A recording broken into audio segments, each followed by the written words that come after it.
The floor is yours, Mr. Chair. Thank you, Todd. Good morning, everybody. I am Yasha Franklin Hodge, the chair of the Public Improvement Commission, and I will call to order the PIC hearing of September 12th, 2024. Mr. Liming, would you please take the roll call? Of course. Would the representative from the Public Works Department please state their name for the record? Yasha Franklin Hodge. Property Management Department, please do the same. Joseph Callahan. Transportation Department. Penny Gordon. Inspectional Services Department.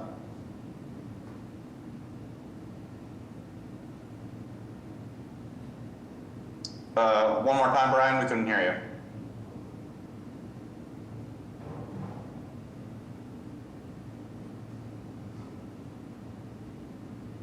They're coming in, Bud. Oh, we just heard you. Thank you. Yep. Brian Rowan with ISD. Water and Sewer Commission, please. Denise Devlin. Thank you. And Commission for Persons with Disabilities.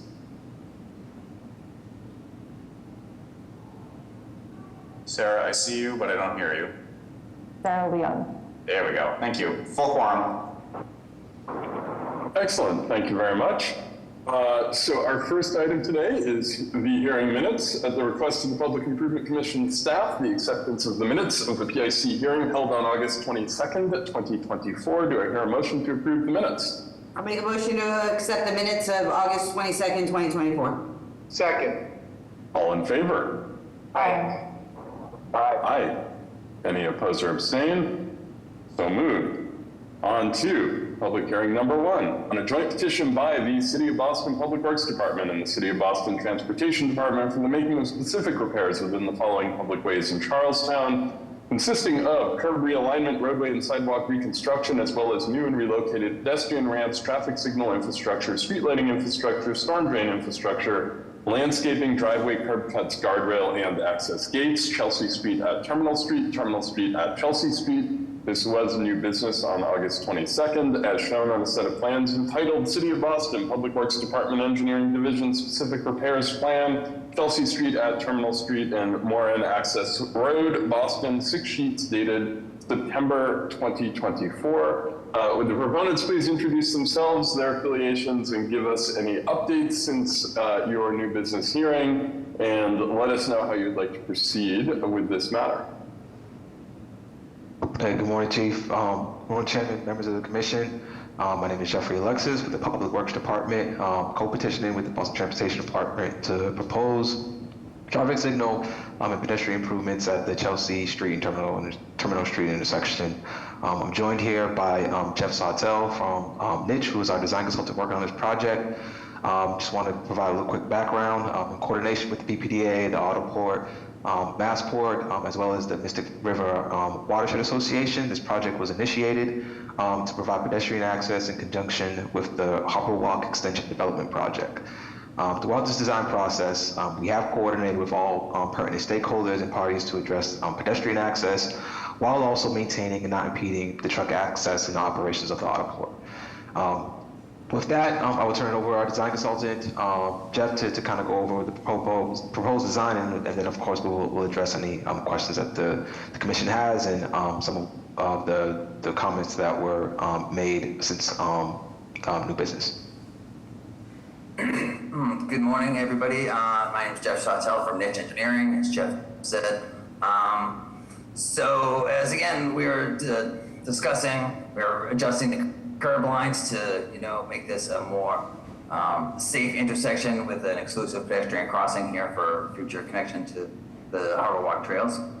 Since the last submission, we received comments from the Disabilities Commission to increase the landing here, which we have done as much as possible, and remove the ramp flare for a return stone. Other than that, these plans are the same as the last time we presented to you. There's no modifications to any. Signal timing has been modified and needs to be reviewed with BTD. We'll provide 3 exclusive phases, 1 for each leg of the intersection, plus 1 exclusive phase for the peds. Yep. Yeah, and I'll just jump in. Yeah, since new business, there was a request from stakeholders, proponents, just in terms of more information in regards to this project. We will be working with them to forward them the latest plans. I mean, since we've last spoke to them, there's been just minor changes in regards to this design. We did a look at providing more roadway space in order to accommodate the truck access into and out of the auto port.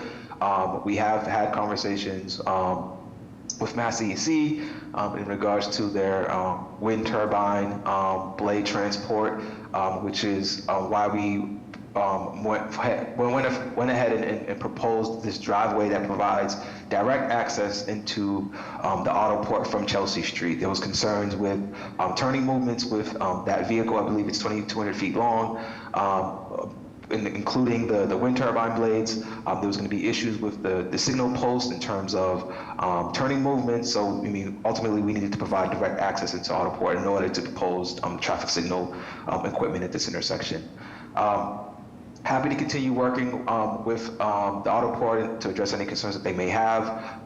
As Jeff expressed, there are some concerns about the signal phasing. That is currently being reviewed by the BTD Traffic Management. Once we get approvals from them in terms of how we want to move forward, they did have issues in regards to a conflict that they flagged with the previous signal design. So this is ultimately not a part of the PIC process, but that is something that we are continue to work with the proponents or the stakeholders on, and we'll be scheduling a meeting when that approval comes through, just to kind of give them notification, inform them about how this intersection is to function in terms of the signals. With that, I would turn it over to the commission if they have any questions or if they want us to address anything. Commissioners, any questions you'd like to have addressed now? Right, hearing none. PIC staff or members of the public? No, I'll take this opportunity to remind the public, if you wish to ask questions or add testimony, we ask that you use the raised hand function at the bottom of your screen. We received a few pieces of written testimony, which I've forwarded to the full commission for their consideration. I do not see any requests for public testimony now, though. And PIC staff is all set.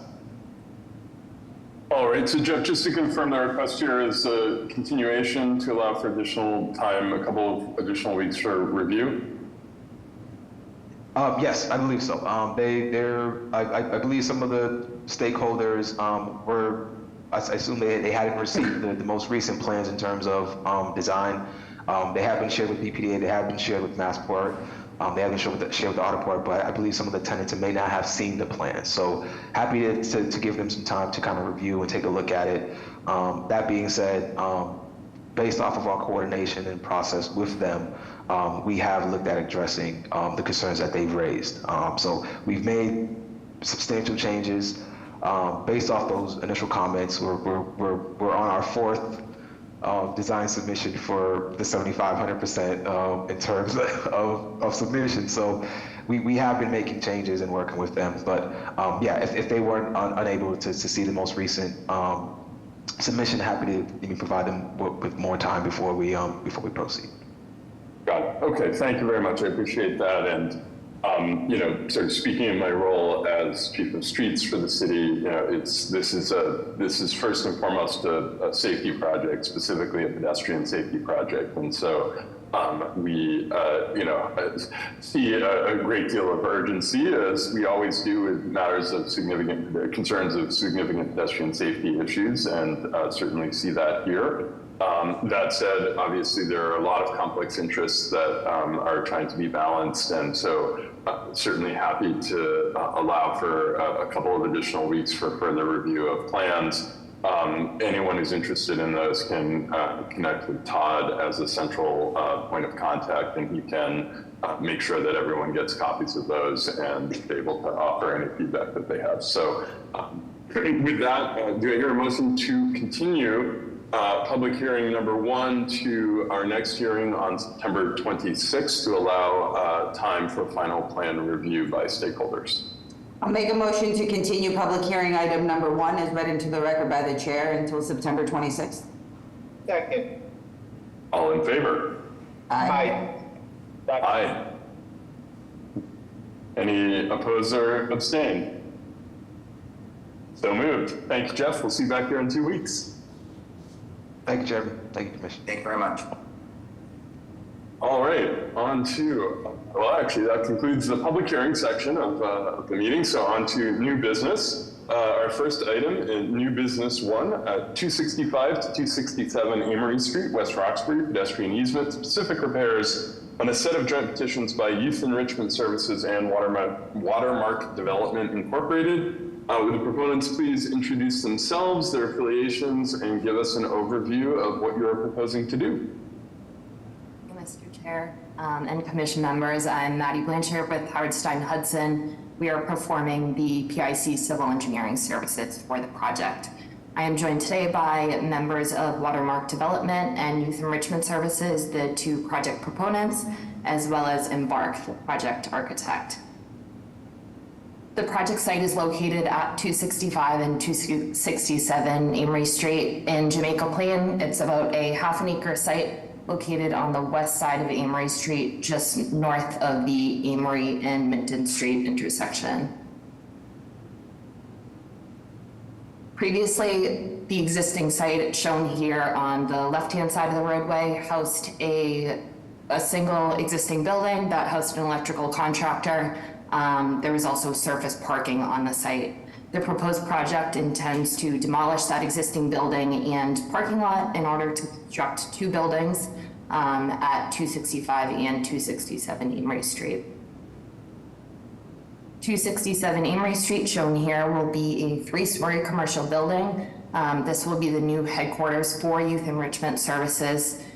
And as part of Youth Enrichment Services, one of their most notable things that they do, especially during the winter time, is they fund ski trips up north for Boston children. And just to go back, yes, it is a nonprofit organization dedicated to providing sports-based development and leadership skills to children and teens in the city of Boston.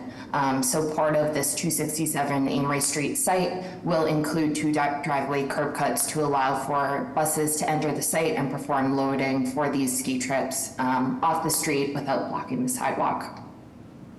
Just north of this building is 265 Amory Street. This will be a 3-story residential building housing 7 condominium units. The specific repairs for the project include the slight relocation of 1 driveway curb cut and installation of a 2nd driveway curb cut. Again, these 2 curb cuts are needed for that bus entry and exit from the project site. This work will also include the widening and reconstruction of cement concrete sidewalks, permeable pavers, bike racks, and street trees within the furnishing zone. Both the sidewalk and the furnishing zone will be underlaid by structural sand-based soil to promote healthy growth of those trees. The project will also be installing a pedestrian refuge at the existing mid-block crossing on Amory Street at the northern end of the project site to improve pedestrian safety. I'll also note that the proponent intends to complete some sidewalk upgrade improvements within the public right-of-way on the northern and southern sides of the project site. This work does fall within property not controlled by the proponent. So this work shown here, hatched in a maroon color, will be presented separately to the commission. The project is requesting a pedestrian easement to support these widened sidewalks. The pedestrian easement adjacent to the project site itself totals about 1,454 square feet. And again, this allows for the widened sidewalks, which will range in width from 6.2 feet to 7 feet. Similar to the specific repairs, pedestrian easement will be needed for the sidewalks being reconstructed to the north and south of the project site, but that land is controlled by a separate proponent and will be presented to the commission separately. And with that, I will open it to any questions the commission members may have. Commissioners?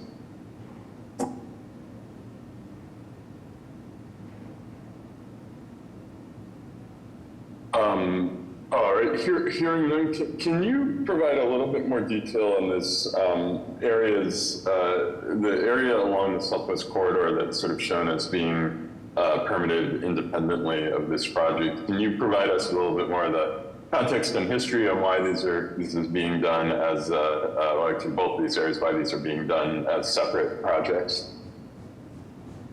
Yeah, so this land is controlled by the MBTA, so we're in the process now of getting sign off from the MBTA and from the DCR. There are just some legal issues that the DCR and MBTA are working through before they were willing to sign the petitions. They have no issue with the work shown. They've reviewed it and okayed it. It's more of just a legal matter that needs to be done, completed before they feel ready to go to PIC. And just to give some project context, this PIC is one of the things that we're looking to complete in order for the developments to get their building permit and start construction. So that's why we're here separately to present the work immediately adjacent to the 265 and 267 Avery Street sites. Got it, okay. Yeah, I think, our general perspective in these kinds of situations is that we don't like splitting up, aspects of commitments to the public right of way into sort of two separate PIC and permitting exercises. Typically in any kind of development project where we're asking people to do work outside the scope of their immediate project site, there's an element of sort of community benefit and mitigation associated with that, and that certainly is the case here, given the substandard nature of the sidewalks that you'll be bringing up to standard. In most circumstances, we would sort of want to see all of this come as a single package so that there is accountability to complete all of the work at the same time, and that we don't ever want to see a situation where a development finishes what they are committed to, what they want to do, and then leaves the other commitments on the table. That having been said, this is somewhat of a unique situation in the sense that you are dependent upon other government agencies that, as I understand, have been not able to move at the pace that would be necessary to avoid delaying this project, as a result of just their own process and need of additional time to review. And so I think given those circumstances, I'm comfortable allowing this portion of the project to move through the PIC process, provided that we have a very clear and firm commitment from the proponents that they will come back to us as soon as these issues are resolved, and that if there are substantial delays in getting the outstanding easement issues resolved, that they will bring those to the PIC's attention in a timely fashion so that we can perhaps intervene with those agencies to help accelerate the process. We just don't want to see that side of the work drag on and have your building get built and everyone move on and not get the sidewalks that we definitely need here.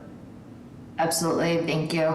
And yeah, the proponent is committed to getting this work permitted so that it can be constructed. And I want to thank Todd and Sean too, because they've been very involved in our conversations with the proponent and with the T to get this moving so that it can move forward sooner rather than later, and not hold up any other part of the project. Excellent. Well, I appreciate you putting that on the record, and that's helpful. I have no other questions. If the commission, anyone else on the commission, PSC staff, members of the public, anyone else like to weigh in? Yes, I am. Okay, Joe, go ahead. I'm looking at the screen right now. There appears to be, so there's one crosswalk, will that crosswalk be in front of the residential building? And if that's so, is it going to be safe for a youth enrichment service building with presumably a lot of younger children possibly crossing the street? Will there be another, do you feel it's safe now at the location of that one crosswalk on the screen? Yeah, thanks, Joe. So that is an existing crosswalk today, and part of the BPDA board approval for this was memorializing that crossing and adding the ped refuge elements to improve the safety of the crossing. I know Brian Van Dorp is on from Youth Enrichment Services, so Brian, feel free to add to what I'm saying, but I think my understanding is a lot of the children that will be going to the Yes building are bused in or are dropped off. Not a lot of them will be walking. So we feel that this is sufficient. Yeah, and in addition, the Stony Brook Tea Stop is on the same side as the building, so a lot of the after-school programming takes place with youth coming directly from the T. But definitely, I know that we've talked with the city about speed bumps and slowing down that traffic on the street, because right now it is a pass-through, no question about it. Just to add on that, sorry, this is Lee Goodman with Watermark. If you could zoom out on the screen, which I know you can't, you would see on the northwest part of the page is where Stony Brook Station is. So there's literally a path through the southwest corridor that leads to the entry of that crosswalk that's in red that you're talking about. So there really shouldn't be any need for children to cross the street in that manner. If you're coming from the orange line, you're walking through the southwest corridor. And if you're dropped off on site. Okay, thank you. If I could just follow up on that, given that I believe Amory Street has been identified as a street suitable for vertical speed control measures and speed humps specifically, I'm wondering, was a raised crosswalk investigated here? We had not looked at adding a raised crosswalk in this location shown. Some of the constraints are there is an existing driveway curb cut right there. We had reviewed the layout of this crossing with BTD a few times earlier on in the design process, but we stuck with what was noted in the board approval memo and just adding the cement concrete islands with vertical granite curbing. Got it, okay. And I'll just add too that on the other side of the roadway is very narrow here. There's a lot of walkways and things like that from the existing houses and entry points that we are constrained by the limits of the sidewalk on the eastern side of Amory Street. One thing we did do to improve it though was we increased the size of the median after feedback from disabilities. So it's actually as large as 6 feet now, whereas today it's just plastic pylons that are, I don't know, 4.5 or something. So it's a true refuse spot now.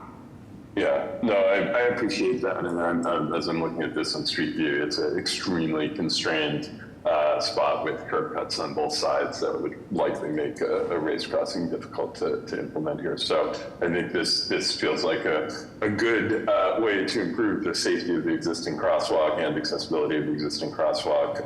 And certainly the city will follow on in its speed hump program with some additional speed control measures. This is Denise Devon from. Oh, go ahead, Denise. Okay, yeah, this is Denise Devon from Water and Sewer. Yeah, Maddie, I was just curious where you were on the site plan process. So that had been submitted, Denise, with those additional documents the commission requested, I think about a week and a half ago. Okay, but then I'll send up a follow-up email between new business and public hearing if we have additional comments. Okay, great. Thank you. Thanks. All right, PIC staff or members of the public? I think we're all set for now. Okay.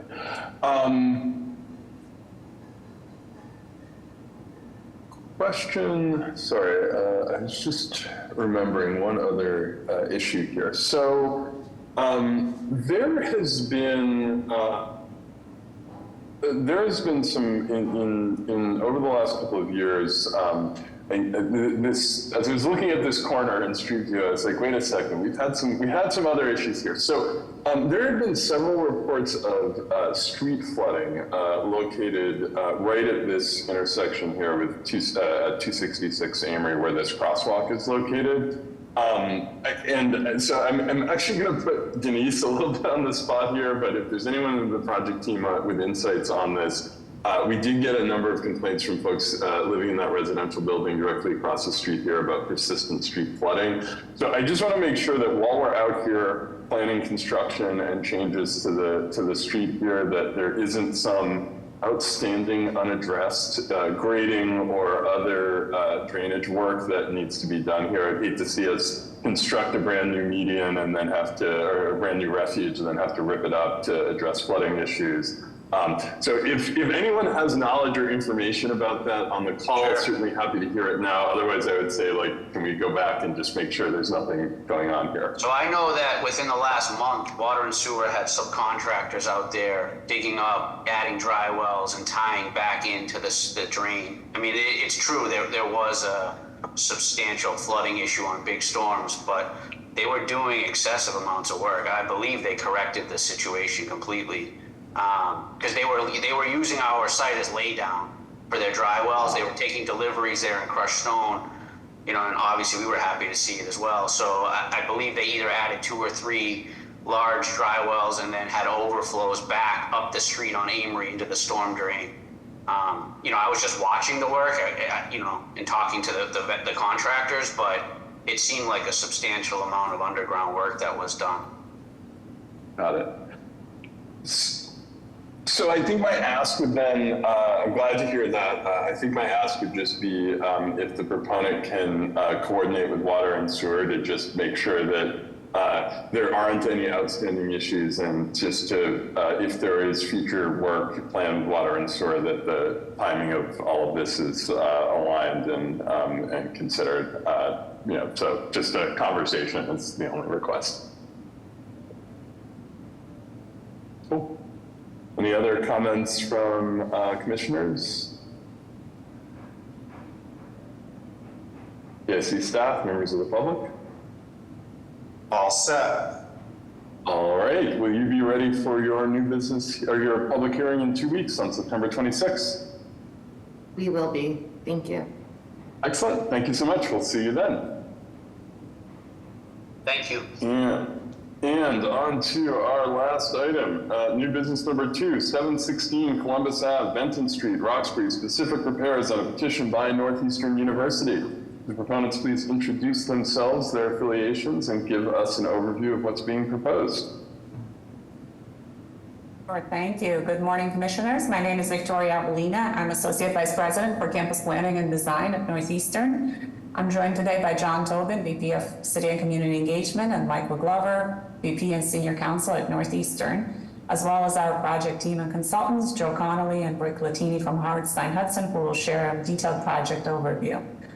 So why we're here today, we're here to cover a large project mitigation measures for substantial renovation at 716 Columbus Avenue, which is our administrative building in Roxbury neighborhood. The project proposed renovation of portions of the basement, and then first, second, and fourth floor work totaling about 34,000 square feet. The renovation is limited to interior renovations and will accommodate the mail center to accommodate broader receiving and delivery needs. The work presented today to the Commission is our project mitigation work to improve street conditions along Benton Street, and work scope was established in partnership with various city departments, and I wanted to thank city staff for their professionalism and guidance throughout the process. So I'll hand it over to Joe and to describe the Benton Street project in more detail, and I'll be available to answer any questions. Thank you. Thanks, Victoria. So to continue, Northeastern's Mail Services building being renovated is located specifically between Burke Street, Benton Street, Columbus Avenue, and Tremont Street. So over the past few months, we've coordinated closely with city staff to create a design that satisfied most comments and concerns to the greatest extent practicable. Early discussions with the planning department revolved mostly around creating a comprehensive design to ensure that mail delivery drivers would no longer park on the adjacent sidewalk, and add the combination sidewalk bump out and striping to formalize the chicane that's created by the specified loading zone. Additional conversations with planning, PIC staff, disabilities, BPD, and others resulted in the addition of a raised crossing at the north end of Benton Street that would maintain the existing curb line on both sides.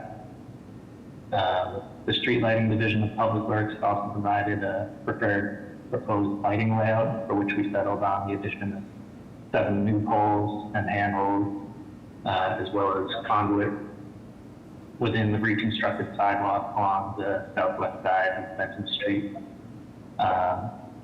Signage will be updated along most of the street to reflect the change in parking and loading designated areas. Given the limited sidewalk width, there's no real opportunity for landscape elements to be included, but we did include a section of structural spoil shown here beneath the proposed pump out and adjacent sidewalk for existing trees located at the back of the sidewalk to be able to expand the root structure or possibly provide suitable base material should a street tree ever be proposed in the future at this location. But for now, we have proposed 2 bike racks in this location as shown.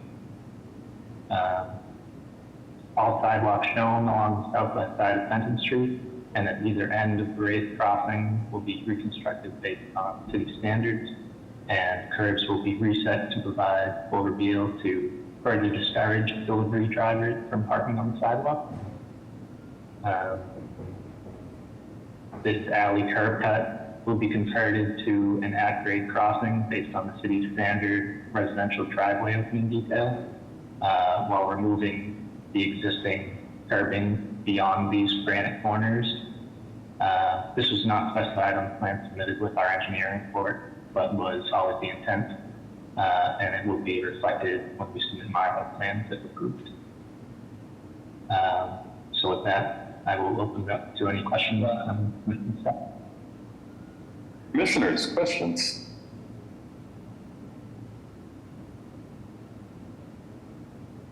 Great, hearing none, TIC staff or members of the public? I think we're all set on this. Great, excellent. Well, I appreciate the team working so closely with city departments on the improvements here. Will you be ready for your public hearing in 2 weeks on September 26th? Definitely. Excellent. All right. Well, thank you very much, and we will see you back then. Great. Thanks, everybody. All right. Well, with that, we have reached the end of our very brief agenda for this morning. Do I hear a motion to adjourn? I'll make a motion to adjourn. Second. All in favor? Aye. Aye. Aye. See you all in 2 weeks. Thank you very much. Thank you. Thank you.